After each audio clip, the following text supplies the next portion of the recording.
changes the mind. So we have a woman with a bad reputation, a negative outlook, traveling half a mile to get inspiration to quench her thirst.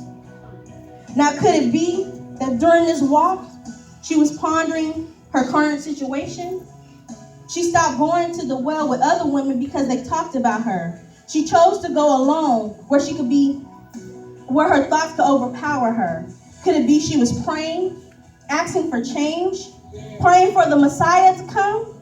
This represents everything bad someone had to say about her. The well represented everything she had bad thoughts she thought of herself. The more she thirsted for change, the more she drank from this well. And as she continued to go to the same well every day, more uncertain and unstable she became. You see, she was feeding her body, but her mind was being overtaken by the negativity.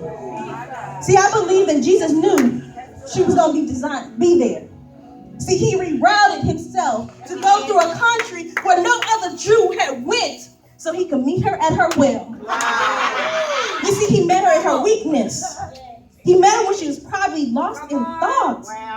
You see, I had to ask God, well, God, if she got a well, I know I got a well. Show me my well, Lord. Show me my weakness, Lord. Show me me. And he took me back to Christmas 2012. When I looked in the mirror and tears ran down my face, I remember not recognizing who I was. You see, the night before, I had sex with another random. He was not my boyfriend, not even my husband. And I'm standing in the bathroom, and I started getting flashbacks of different times in my life. I'm in the club on my 24th birthday, and I'm cussing out somebody who I was sexing because he didn't want to dance with me. I'm in an apartment of the man that raped me. I'm at my cousin's house. Not once, but twice, where older men touched me while I lay asleep. I'm in my childhood, and I'm hurting and I'm feeling abandoned because my mother and father chose a life of drugs, alcohol, and jail. When I look at myself, I see depression.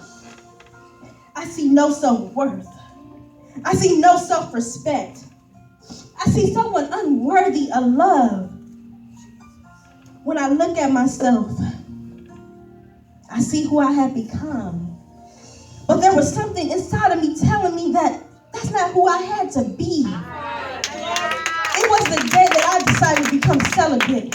It was a day that I decided I wanted more for myself. Come on! It was a day that I decided I would no longer be a victim of negative thoughts or anyone else's at that matter. See, just like that Samaritan woman, see, Jesus came and he met me at my well. You see, I was so thirsty for change that I no longer used the bucket. I was inside the well. Yes. And see, what we don't realize is that majority of the time when someone's talking about you, they don't want you to see they well.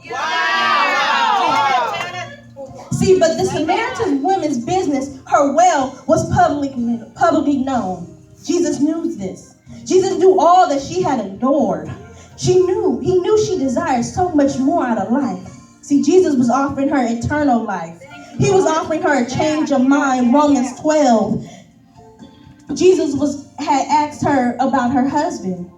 And when she replied, she didn't have any, And he goes on, he said, this is true. See, at this point, he was telling her Psalms 39:16, like an open book, you watch me grow from my conception of birth. All stages of my life spread out before you. The days of my life all prepared before I lived one day.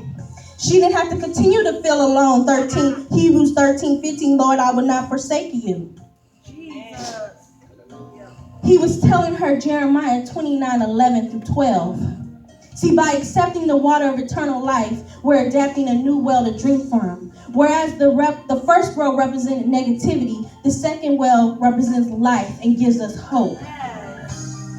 Now, I ask that you each be like the woman at the well. See, Jesus knew that if she accepted him and what he said about her, she would drop everything she had. She dropped that pot and she forgot about it. She forgot she was thirsty. And she ran into the city and said, could this be the Messiah? And they came back to him. Now, kingdom chicks. Jesus said, don't forget, I met you at your well. I met you at your weakness. Jesus said, go tell everybody who will listen and bring them to me.